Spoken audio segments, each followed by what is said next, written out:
FJ Cruiser. So push start installation with remote start. Version 2 itong kinabit natin. May kasama ng application to. And then magkakaroon kayo ng dalawang key fob. Alay case, nag-avail na rin si client. So to remote start, press 3 times lang sa lock button. 1, 2, and then 3.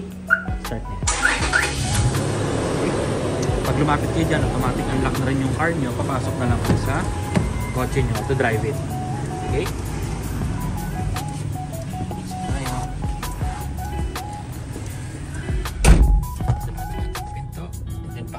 Sa inyo yung button natin. So ito yung button natin, kulay red yung illumination, pero pag naka-off, kulay black lang siya.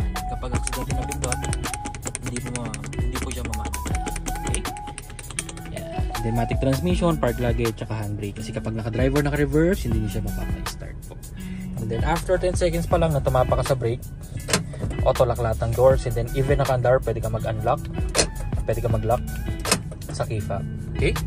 Tapos, pag nakarating ka na sa location mo, gusto mong patayin, pwede sa application or dito na lang. Apakan nyo yung brake sa pindot, patayin na yan. And then automatic unlock yung lahat ng doors. Okay, without stepping sa brake, unang pindot, accessories, gagana na yung mga stereo nyo, mga chargers, pangalawang pindot, bubukas yung cluster, yan, pwede nyo nang ibaba yung bintana nyo, or itaas na hindi naka-start yung makina nyo.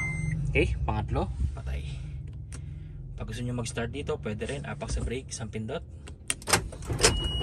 start na yan. So napaka-basic lang niya, napaka-basic lang naman niya gamitin. And then 2 years warranty pa, plus guaranteed clean wirings, quality insulation, and then free back to zero fumigation pa after the installation. So maraming salamat po.